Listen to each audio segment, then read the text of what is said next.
LilFredd from LilFreddpresents. Mic check with LilFredd. Back again. Episode 3. We got SpellRell in the building. Yeah. Got LilFredd, so you know the What's up, my boy? ultimate duo. How you been, man? Good, What you got dog. going? Good, man. Chilling, man. Happy to be here, bro. Everything going good? Yeah, man. I'm mad you waited till episode 3 though. I should have been episode. No, I'm just kidding. Nah, I feel that. You be Nah, so I feel you. busy, man. You be having shit going on, man. Yeah, no, I'm glad we got the opportunity to come in and sit down and chill. You know what I mean? For real. So what you been working on lately? Man, we just got done with Halloween weekend, bro. So Yeah. I'm recovering from that still. Recovering. I'm surprised it's already been a week. I can't believe it. Nah, facts. That shit went by like that. But yeah, last weekend was crazy. Next thing I got coming up is Singapore. Singapore. It's the ship. Oh. You ain't hear about that? No, what's going on? So every year, Ben from Alter Ego, shout out to Ben at Alter Ego. Alter Ego, shout out to you. We do or he does a cruise ship, a party. It's a 2-day party.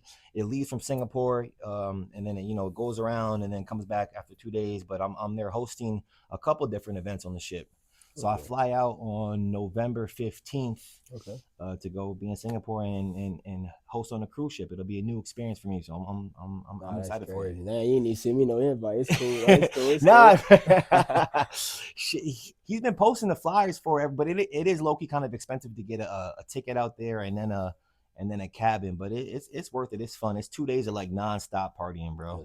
He was trying to tell me like, you're not sleeping, Spell. I'm like, yes, I am. He's like, no, you're not. I ain't never been on a cruise ship. It's gonna be fun though, bro. It's gonna be fun. It's a bunch of us from Guam going. It's like 10 or 15 of us from Guam going. Yeah. Yeah, I guess I catch the next one. Yeah. Like, next year. If I find out in time, but yeah. Next year. So what got you into being MC? Man, it's funny. I kind of fell into it. It's not nothing I really sought out to do or to be. I mean, I started here on Guam as an artist and just a rapper and just making music. I dropped my first single in the end of 2019, right before COVID hit. Mm-hmm. And then 2020, I did a song every year. So I did 52 songs every year. I did a song every week. So 52 songs in 2020. And that kind of got my name buzzing a bit. And then I got the radio gig. Which radio station you got? Power 98. Power 97.5. You know the vibes, man. Tune in and turn up. Okay. Yeah, so the music got my clout up a little bit, got me kind of known out here, and then the radio gig came up and that just elevated it even more. And then I just kind of fell into hosting the parties, man. The first one I ever hosted, matter of fact, was with P&B Rock and Crook. It was back in 2018. So when P&B Rock came to Island, rest in peace, it was the first concert I ever hosted. Dang. And Crook was the one who gave me the first chance to be on stage and to host an event. Shout out to Crook. Shout out to the homie Crook. 2018, I still was in high school. I was just about to graduate. I've been out here so long, bro. It was crazy. This is basically my second home now. You know what I mean? For real. But yeah, that's kind of how I fell into it. It's just from the radio, and then just kind of graduated into hosting. Okay. How far you think you could take the hosting thing, or would you rather like be a rapper? You know, I haven't dropped a single since 2023. I haven't recorded. Actually, I'm lying. I recorded something a couple weeks ago, but I haven't dropped nothing or haven't been focused on music in so long. When I started doing radio, I was still working on bass, so I was doing 3 jobs really. I was doing Beach Bar every Thursday, then I was doing radio in the morning, and I was working on bass throughout the day. So that like year and a half, 2 years burnt me out. You know what I mean? And so I haven't really been focused. Now I have a little bit of downtime. I'm kind of like recuperating and just focus on hosting and whatnot. But how far do I want to take it? I don't know. That's a good question, man. I got an opportunity in March to go do South by Southwest. Oh, what's that? You never heard South by Southwest? Nah. It's in Austin, Texas. It's like a huge festival. It used to be mostly like rock and grunge in the 90s, but now it's like hip hop, and the SoundCloud era kind of took it over, and now it's mostly just hip hop. Okay. But it's in Austin, Texas. It's like a 3-day event, and it's all up and coming artists and big artists too. Mm-hmm. And it's just different venues throughout the weekend and throughout the city. Yeah, and it's called South by Southwest. South by Southwest. I'm gonna look that up. Gotta leave it. Tap in. It's in March. That's a good opportunity that I got granted when I went to Japan to do the arena shit. Right. Well, I heard about the show in Japan. How was that? Was it a good experience? That was a great experience, man. It was my first time on a stage like that big. You know what I mean? The arena held like, I think 20,000 people or something like that. It was huge, jumbotrons and all types of ish. And it was a good opportunity to be on a stage that big and command a crowd like that, because you know, there's different levels to it. You know what I mean? You start smaller. I feel like I really honed my skills controlling a crowd at Beach Bar every week in and week out, because it's a small crowd. And if you're Yeah, not turned up and having fun, then the crowd is not either. You know what I yeah, mean? because the energy based on Right. you. The energy is Yeah, based off me. And so to go to a stage that big, it was a great experience. And I met a gentleman out there who books artists. And you know, he liked what I did on stage, and he offered me an opportunity to do South by Southwest. So nice, bro. that'll be in March, and I'm excited for that too. Nah, that's good. So opportunities like that comes. Whenever you get an opportunity to do something, you do y'all. Never know Yeah, who's never watching. say no. I never say no. Like have a very hard time when something comes to me to say no. And Yeah. I've always been like that, where it's like I'm never gonna leave money or an opportunity on the table. You know what I mean? Fact. If I'm able to do it physically, I'm gonna go do it. Yeah, if it made money, it makes sense. Yeah, right, exactly. Sure. Nah, facts for sure. Hey, I feel the same way for sure. Yeah. It's been good though. I've been hosting a lot longer than I thought I was going to. It just kind of started as me having fun at parties. You know what I mean? And now I get paid to have fun at parties. You know what I mean? Try to pay attention. Attention paying you. Right. Yeah, so like, fun. what at what moment it was like I could really do something big with this MC thing? You know, I think it was 2019 we brought Lil Jon here.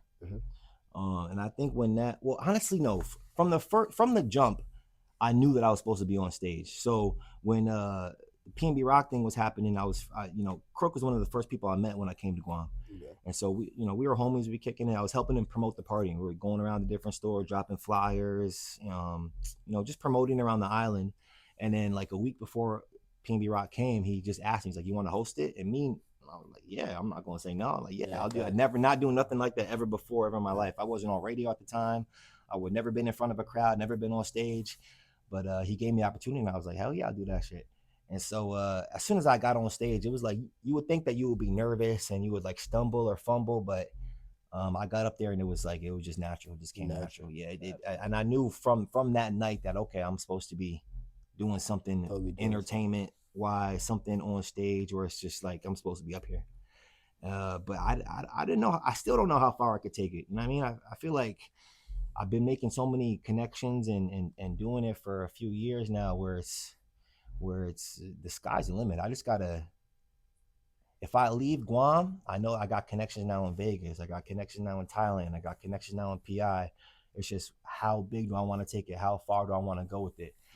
But that lifestyle is low key detrimental to it. Can't be detrimental to your health and your headspace too, because you know you're getting paid to party, and so you feel like you have to party. You have to be the most turned. You have to be the most lit.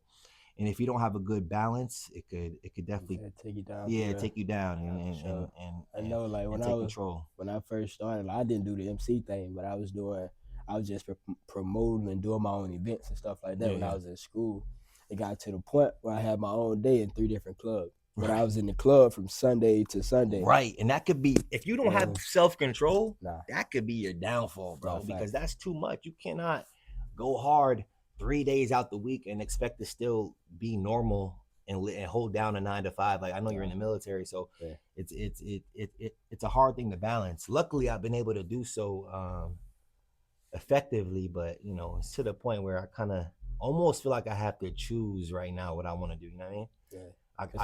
I don't want to be hosting or in the club too much. That's why you really don't see me out unless I'm working or else I'm hosting. I stay home because I save those nights for when like I have to be. It do be like that. Now you know like too. It's like a job. It got is. to that point. It's fun. Don't get me wrong. It's definitely fun.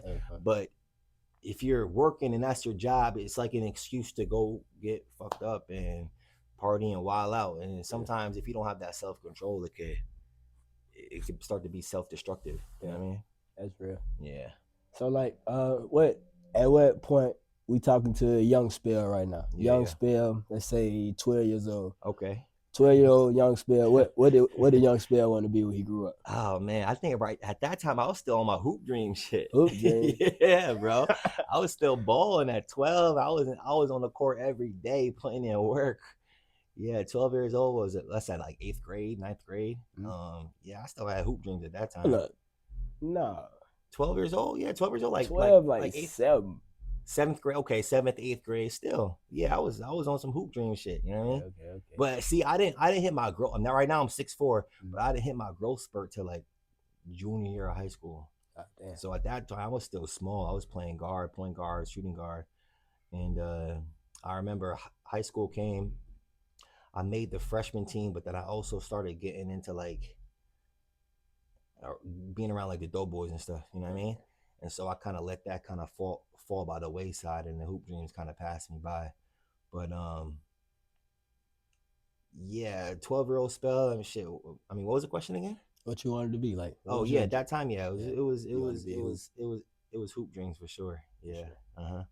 Okay. So a little bit older, let's say 18. I just graduated high school now. Yeah. So at 18, I got into UConn. I'm from Connecticut, born and raised in New Haven. I got into UConn, and so at that point, my dad had a property management company, and so at that point, at 18, I'm thinking I'm gonna go to school, graduate, and then take over his business. That was really the plan. So yeah, 18, 19-year-old spell. But at that time, bro, I was wilding out. I didn't care about nothing. Like, yeah, I was in school and I was trying to do the right thing, but I was also getting into a lot of trouble. It'd be like yeah, I was getting into a lot of trouble and hanging around with people I probably shouldn't have been hanging around with, but people that I grew up with and was around. So yeah, 18, 19-year-old spell, he was still trying to figure it out. He was still trying to get good grades, but it wasn't working out in his favor. Too much going on in his favor. I'm not gonna lie. Yeah, I feel that though, for real. So let's say, Spell, a lot of people know you on Guam. So if you had to tell them something, how you feel about Guam, like what's the best thing that you like about Guam? Man, it's the hospitality on Guam. It's the people here, where it's like some people come to Guam and they hate it, and some people come to Guam and they love it. And the reason that people come here and they hate it is because they never tap in with like local culture, local people who are from here. If you don't tap in with the people who are from here and make this island great, then you won't end up living up or getting the full potential of the island. So I was lucky enough to meet Crook and Raj and people who were already here on island that I could tap in with and really take advantage of the whole community aspect of the island. You know, I'm from Connecticut. I already love the water. I grew up in New Haven, which is like right on Long Island Sound. So the water here was like, I was like, perfect. I'm on a tropical island now. Like, you know what I mean? I get to be in the ocean every day, which is already a plus in itself. But then, you know, you start to go out and you start to interact with the locals here, and just the hospitality and the warmness and the welcomeness that they bring you in with is what I fell in love with. No, that's true though. I can remember, so before Taboo Beach Bar or Taboo, you know, the Tiki Bar, whatever, it used to be Jimmy D's Beach Bar. Okay. So every Sunday, I remember I would go to Jimmy D's and just kick it. I had my little dog at the time, and I remember going there, just not really knowing too many people, but you know, going there with a couple friends, but then being invited to someone's cookout, being offered a beer, being offered a plate of food. Whereas in the States, that would never happen. You know what I'm saying? I just went dolo and it was, oh, bro, come here, have a beer, have this plate of short ribs and red rice. Like, you know what I mean? People was they're welcoming. Yeah. And so I think that's what kind of made me fall in love with Guam and but you know, up north, they don't be on all that hospitality. Hell so no. I'm from down south. Yeah, like, see, so you know a little bit of like, yeah, right. So it feel the same. How do you feel like it's more hospitality here, or about the same, or like or like for me, compared to down south to Guam? I feel like it's the same. It's the same, yeah. Okay, it's like the same, like especially here, like everybody know everybody. Everybody speak, everybody smiling and stuff like that. Ain't really too much. You know what I'm saying? Everybody pars at this point. Like, yeah, everybody family until like at the point like, all right, y'all, you know what I'm saying, beefing or something like that. But other than that, bro, everybody pretty much like happy. They like, for me, like when I started doing after I did my first event, like I started meeting so many like local people. It was like, yo, we excited that you bringing your culture here, like experience, like bringing this something here. So like, yeah, me like being here was like, I love Guam. They embrace you. They embrace you for real. If you show love, if you're respectful and you show love to the island, you're gonna get it right back. You know what I'm saying? It's the people who come here and who aren't respectful and who try to diss the island or try to talk shit on it, that they end up getting, you know what I mean, the short end of the stick, or they end up not liking it here. Yeah. But if you show respect and you're welcoming and you know what I mean, I would say honestly the biggest thing on Guam is respect. Yeah. If you're respectful to everybody, people will be respectful to you, and that's one thing that I can appreciate. True. Yeah. So what's your favorite Guam food? Oh man, Guam food.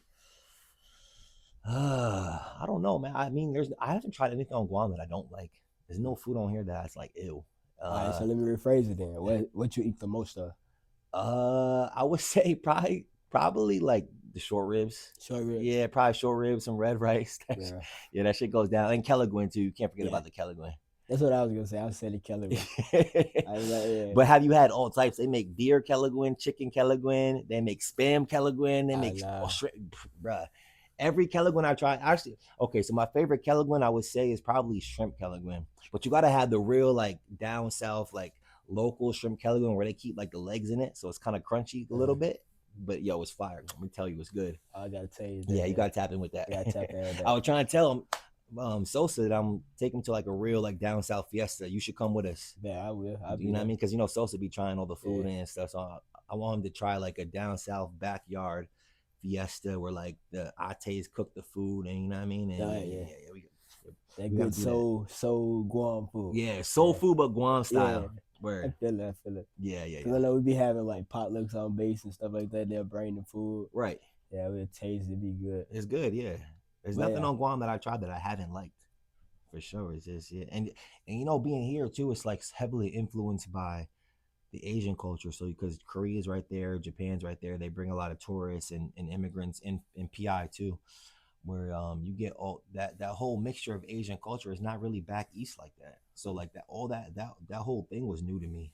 Yeah, like K barbecue and all that stuff. Korean barbecue. Yeah, I never knew nothing about any of that before I got here. I'm down south. I don't know nothing but collard fried chicken right, cornbread and like fried chicken. Yeah, for sure. And that's fire too. You know what I mean? But Guam has its own version of soul food, and it definitely is good. It's real good. Yeah, the barbecue be good for sure. For sure. Yeah. What's your favorite local place to eat? Ooh, man, local place to eat. If I'm gonna say like barbecue, it used to be or I guess it kind of still is Fat Boy Slim. If you know, you know. Yeah. They used to have, you know what I'm talking about? Yeah. Okay, so they used to have a pink building, right? Yeah. But it used to be a food truck. They graduated to the building. Okay. So it used to be a food truck that moved around different places. And then, you know, the schoolboy Q plate was my jam. It comes like macaroni salad, the sushi bake, the chicken. That was like my go-to place for barbecue on Island. I be getting the triple threat. What's that? It's same place at the pink building. But triple threat? What's it's the short ribs, the chicken, and the steak. Okay. And then they give you hella rice. It be so much rice. Yeah. And you got macaroni on there. Word. Yeah. So yeah, I guess that would be my favorite place on Island to eat for sure. If I had to go to like either that or like Proa, like if I'm looking for like Chamorro barbecue food, if I want to go out and get that, it's either Fat Boy Slim or Proa. One of those two. I never heard of them. Proa is it's right next to Epal Beach Park in Tuman. Okay. Yeah. Proa is it's their boat. You ever seen a boat? It's like it's like a canoe, but not really a canoe. But that's what they call it. It's called Proa, right? I'm lying. That's not what it's called. What is it? Proa is a boat. Yeah, Proa is the boat. That's what I'm saying. But it's a restaurant though too. Yeah. Galide? Oh, see, I'm still learning stuff. I've been here 8 years. I'm still learning stuff. Right. Hey, look, it's how you know it's unscripted. Like I told y'all in the first episode, everything unscripted. Nah, yeah, for sure. Got to be natural like that. Oh yeah, for sure.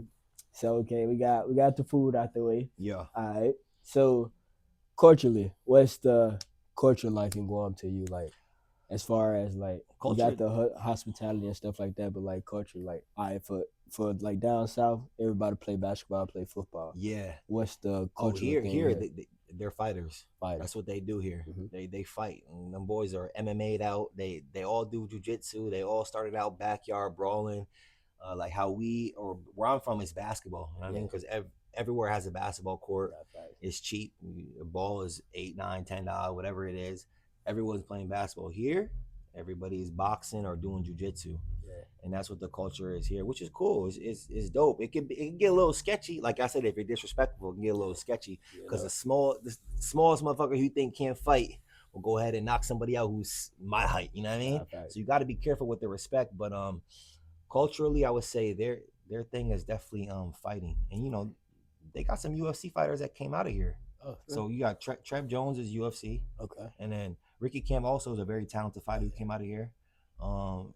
There's a few more. Brandon Vera, I think his girl is from Guam, so he's here all the time. I seen Brandon Vera like Tsubaki a couple weeks ago. Okay. So yeah, Guam, their sport or their go-to sport is MMA for sure. Yeah. I talked to Ricky. Shout out to Ricky. He supposed to be doing the episode for me. So is he? Yeah. Okay. So he supposed to be doing the episode. So yeah. That's the homie, man. He's got a lot to say too. Interesting dude. You should definitely tap his brain for sure. Yeah. He was one of like the first I wouldn't say like the first local people, but like he was like one of the first people like that was like known like locally. Yeah. That I ended up tapping in with. So he was pretty cool guy. Word. Yeah. Came to one of my events and I ended up meeting him. Yeah. So. Shout out to Ricky, man. Yeah, it's on me for sure. But all right, so we got it out the way. All right, so what you got coming up? Other than the Singapore trip, nothing, man. I think Now You See Media has something in December. I can't give it away yet. I don't know the exact date, so I'm pretty sure something in December he's going to tap me in for that. But right now, I'm just focused on the Singapore thing. We had the Halloween events going down, and so man, how was Halloween, man? Tell me about Halloween. Man, Halloween was a movie, bro. Shoot. I was booked for 2 different events for both nights. Uh-huh. So Friday night we had Hyatt, and then I was at Zoe too. So I was between those 2 events, going back and forth. And then minimal rest Saturday night, or Friday night. Sorry, minimal rest, and woke up Saturday, and we had our event, Sinners and Saints. Was it Saints and Sinners? Saints and Sinners. Both Saints and Sinners, at Zoe, and then we also had Bottoms. We brought them to W as well. So I was between 2 different venues both nights. So when Sunday came around, I didn't wake up Sunday afternoon till like 1 o'clock in the afternoon, bro. I didn't wake up till like 1 o'clock in the afternoon Sunday. Man. Friday, I lost my costume. I still don't know where it's at. Wait, what was you dressed up as on Friday? Batman. I thought that was Saturday. No, that was Friday. Wow, you did lose your costume. I lost my costume. I don't even think I seen you in the Batman costume Friday. My Batman. I'm gonna drop the picture below so y'all can see the whole costume, bro. I don't know. All I got is the cape. I swear to God, all I got is the cape. That's fire. That's all I got. The mask though? No, I don't know where it's at. I don't know what it is. You really can't find it. Not in your house, not in your car, nothing. Nowhere. All I got is the cape. This nigga did a wardrobe change. He's walking around with the cape. I don't got nothing but the cape, man. I was sick. That's crazy. Then the Batman outfit was big. They lied to me. Let me tell you what they told me. I went to Haven. Yeah. What's that? No, in the mall upstairs to the right by yeah. So I went there. Comic book store type. Yeah. So they sell a bunch of costumes and stuff. So I went there. I was like, I picked up the Batman. It said Lord, but it also said West Side Fit All. Okay. And all the Batman costumes said the same thing. So I was like, all right, cool. So I asked her, could I try it on? I was like, one size fits all. That's already capped. You get what I'm saying? You know what I mean? So I looked at him. I said, it says one size fit all. Can I try it on? I was like, nah, all right, cool. So you couldn't try it on? Nah. So I was like, all right, cool. It was like, I was like, you sure it's one size fit all? I was like, look at me now, like cubs. It was like, yeah, you'll be able to fit it. I was like, all right, cool. Trying to make that sale. So I take it to the register. He bought it or whatever. He was like, oh, no refunds. You can trade it in if you want to. I said, they done got me. So I was like, you know what? I throw it in the trunk because I bought it like Thursday. Yeah, I bought it Thursday. It was late. Yeah. So I never opened it. I just had it in the car. So Saturday I'm getting dressed. Friday I'm getting dressed or whatever. Get ready to get dressed. I go to the car, get it, bring it in the house. I put it on. I'm on FaceTime with my sister. I put it on. I put it suit on. I said, man, ain't no way, man. Big. Got me. I'm talking about the chest plate, because the chest plate had like the little fake muscles and stuff in there. Yeah. So that shit look huge. Like I got on shoulder pad. Then the arms was like big. The hat fit. Okay. And then so like the way the pants is set up, you can put like a scrap or something like you can put on the bottom of your shoes to where it stay. Right. So the bottom half, hip down, it was straight. Okay. But hip up, she love it. But at that point, I was like, fuck it. I was like, yeah. So I ended up wearing it. Went to the house party, went to Silk's house party. Okay. He was doing like a going away. I didn't even get the invite to that shit. Y'all should have hit me up for that, bro. Shit. Thought you went. Wait, that was before or after? It was before. It was like at 7. Oh, see, I was working that day. Yeah, so it was like at 7. Okay. So we went. I ended up going over there first, and then went there for a couple hours. Then I went to the Hyatt. Yeah. So it was like, And I don't even remember seeing you in the Batman shit. man, I lost it. I don't know where it's at. I don't remember taking it off. That's crazy. I really don't remember seeing you in the Batman costume. That's Did you see the wild. pictures though? I think I seen a couple pictures, but I don't remember seeing you in the actual costume, which is crazy. I mean, I was, I was faded that night anyway. So I probably don't remember a lot of things from that night. But Saturday. Yeah, Saturday. What about Saturday? Club Zone. How we do? It was lit. It was crazy. It was crazy. Shout out DJ Primetime. He did his thing. He did do his thing. Was he DJing the whole night? Yeah. He DJed the whole thing. The whole night. Wow, what, like 4 hours, 5 hours? From 9 to 2.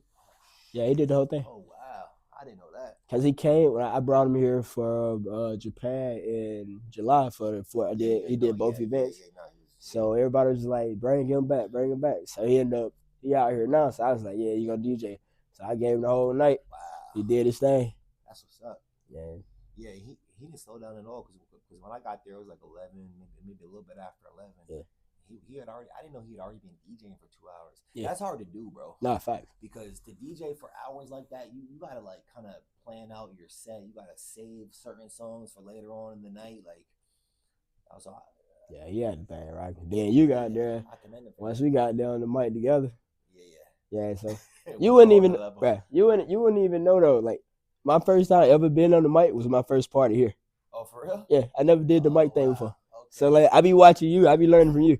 Yeah. Like my first time being on the mic was the Jersey party. Oh shit! Oh really? Oh, the 2000s one. Yeah. Okay. That was my first event. But I've been doing events for 2-3 years, but I never. But you see, there's an art to the mic. It's not like just saying whatever, whenever you want. You kind of gotta like pick your spots and know when to turn it up and when to just let the music play type shit. It's definitely a little bit of an art to it. But once you get it down, it's fun. Yeah, so I've been learning. I be watching you. That's why I still I book you. I be like, I'm gonna watch what he do, learn how to do it. Yeah. Yeah, so then we be out there together, kind of give me a little, a little confidence boost. Yeah, we bounce off each other. Yeah, for sure. It give me a boost. But like everybody else, they be like, "Oh, you did a good job." Like in my head, I'm like, "I done messed up 30 times up here." No, I'm the same. I'm the same way. I always ask people like, "Yo, did I do okay?" And they're like, "Yeah, bro, what are you talking about?" Because in my head, I know every part that I messed up. I know every single part I messed up. So I'm always asking my people like, and that's one thing that I respect about my friends. It's like I don't want no one to I don't want yes men around me. I don't want people to tell me what they think I want to hear. I want the truth, you know what I mean? That's a fact. And so yeah, even when everyone thinks I did a good job, I still know what I did wrong. So I'm like, damn, should I have done that, or how could this been better? But I've been blessed and lucky enough to be around people like you and people who just tell me the truth. No, fact. And a lot of times, like when we mess up, they can't even tell. So cause I learned like when I was young, like playing basketball, was like nobody know you messes up unless you show you mess up. Unless you show it. Yeah, cause if you doing everything 100%, you going hard. Or whatever you're doing, like you put full effort into it. If you mess up, they only gonna know if you put your head down or you stop. Like damn, you know what I'm saying? If you mess up full speed, just keep going, man. Nothing ever happens. They don't know. They only cause what we do is all about the energy. So like I grew up playing basketball. I played basketball my whole life. So I'm the point guard. I know the team only gonna go as hard paced as I go. You know what I'm saying? So if I'm playing up tempo, your morale's down. The whole team morale gonna go down. Same like a party. Yeah. If you mess up and you're like, all right, like the whole morale, the whole party gonna go down. So yeah, you just gotta keep rocking, like you said. For sure. So how do you deal with it? Like, all right, you got big crowds. It's easier to do with big crowds, but when them small crowds and you got a big venue, how do you kind of try to keep it together? It's about music selection and it's about picking your spots. So it's like you can't. You know what I mean? If an R&B song comes on, you can't sit there and sing it on the mic because obviously you're not going to sing it as good as Usher or Tory Lanez or whatever. So you got to pick your spots. But I feel like being at Beach Bar and doing that for a good year and a half, almost 2 years, every Thursday, the crowds will fluctuate. Sometimes it will be a jam-packed. Other nights it won't, not so much. And so I kind of learned how to, just like I said, pick your spots and music selection too. It's like there's certain songs you can play where it might be the venue might have a lot of people, but no one's dancing yet, and so it's up to you to kind of like pick the right song, and then when the song come on, hype it up so people want to get on the dance floor. You know what I'm saying? Yeah. I feel like that's what honed my skills. If you could do it for a crowd of 50 to 75 people, you could do it for a crowd of 7,500 people. You know what I'm saying? The smaller the crowd, it kind of hones your skills. But yeah, I would say song selection, and then just picking your spots, letting the music play when it's supposed to play, and then when the drop comes, hyping it up more than normal. You know what I mean? Because you got to be more hype than the crowd, because then they gonna feed off you. You know what I mean? I be saying that, like, I know sometimes I be trying to get them to repeat after me. Like I said, sometimes it don't work. It don't work at all. That should be the most embarrassing. Oh my god! I be like,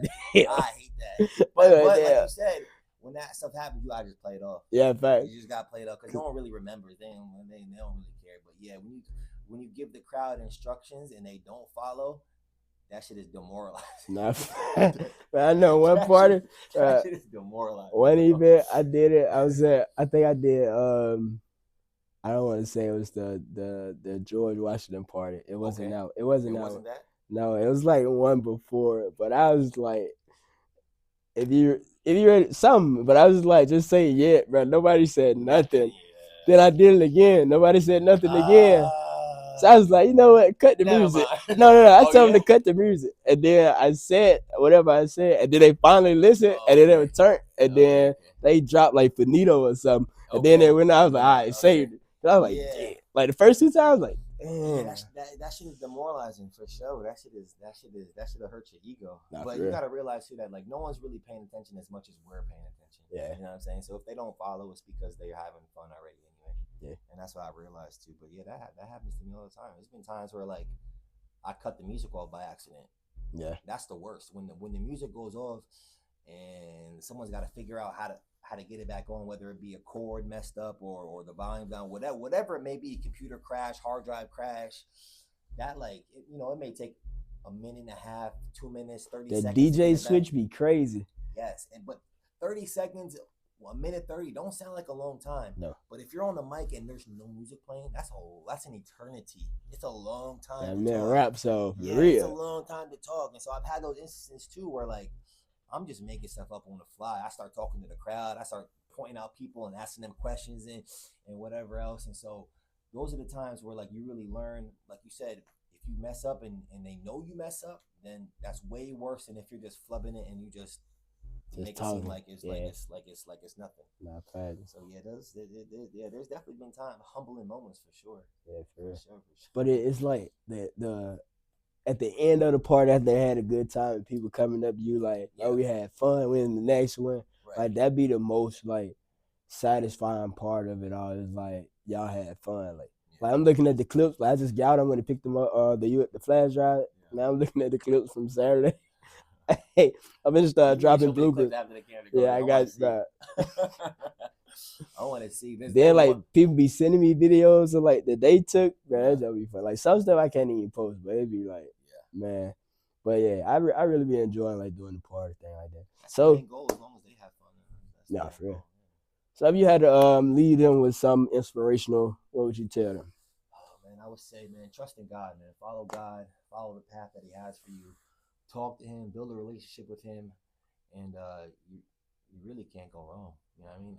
Everything that I've accomplished or that I've done out here is all been His plan. It's nothing that I really planned for. You know what I mean? It's just something that it just kind of snowballed. So if I had to leave anybody with one advice, I would say pray, man. Pray to God to reveal your purpose. And once you find your purpose, just go full steam ahead. And then whatever setback you have, don't worry. It's not a setback. It's a setup for a major comeback. I've had plenty of setbacks, and I never let it stop me. Nah, that's solid. Yeah, that's sure. solid. Mm-hmm. And then if anybody wanted to reach you on any social media platform, how would they reach you? SpellRell on everything, man. On Spotify, SpellRell. On IG, SpellRell. On TikTok, SpellRell. SpellRell. Tell a friend to tell a friend to tell a friend. Hello. Hey, no, not gonna lie. That saying that I That's do. Your shit now. Let me tell you how that happened. So me and Nappy E Production. Yeah, he's gone now. He's in Turkey. A lot of our friends left, man. Nah, he's gone. He in Turkey having a good time. Still waiting on my Booze Crew footage if you seeing it. But nah, let me tell you. So I was doing my first brunch. I was making my first video. It took like 50 takes. So at this take, he was like, all right, my camera is on fire. Like, this the last one. If you're doing it right, you're cooked. You gotta do it right. You cooked. So like the video, I said everything I needed to say for the brunch. Cause that was my first ever event on going, making a video. Yeah. So I'm like, the brunch gonna be this date, this time. All right, so boom. I'm like, make sure y'all tell a friend to tell a friend. And like I froze because I didn't know what to say. And I just looked in the camera. I was like, to tell a friend. And then it just ended. And I just walked to the camera and did this. And he was like, bro, you don't even know what you just did. I was like, what you mean? It was like, bro, that could be your quote. Yeah. I was like, bro, I did that by mistake. I didn't try to do that. Like that. That's God, bro. I was like, that. It be like that. Yeah, so I was like, every video we did after that, it was always tell a friend to tell a friend to tell a friend. So then like now like I do it, people like how you just said that, other people that do like promotions or just walk up to me, they be like, tell a friend to tell a friend. Like at first, like the first person I heard that before, but I never really haven't heard no one coin it and like use it like how you use it like that. Like that's like your shit now. So I was like the first person that came up to, I can't remember who it was, but they was like, tell a friend to tell a friend. It was just random. And I was like, why did you just say that? And they said it again. I was like, it's from my. I was like, no. Then like now, like recently, like people always come up like, So I'm thinking about getting me some shirts, maybe throw the logo in the front, put it on the back. Hell yeah, you should do that. I think right they're here gonna do. Dirty Laundry, man. Shout out to Dirty Laundry. Shout out to Dirty Laundry. Yeah. New Wave Studios too, man. Shout out to New Wave Studio. Make sure y'all come in here. I'll drop the times that they open and stuff like that. Make sure y'all pop in. And then New Wave Studio, we get y'all some music sessions. Yeah. You need music sessions, hit me up, hit Spell up. You need to record your audio book. You need to record a promo. New Wave Studios has got you. I think they take pictures now too, don't they? Oh yeah, we take pictures too. Yeah, do it all that. All that. Make sure y'all tap in. But y'all locked in with LilFredd Presents. Mic'd up, mic check with LilFredd. Got SpellRell. We out. Appreciate you for coming, my guy. Stay tuned for the next party, man. Locked in. Yes, sir. Couple blunts to the face. Now I'm really in the zone. I've been smoking all day. What? I've been drinking all night. Can't hang around the game. Nah, you ain't about this life. Yeah, I'm winning you tight. Niggas jumping in out of their fight. So this nigga lacking, caught him at the light. 2 shots out of mine, that's a sight. Faded.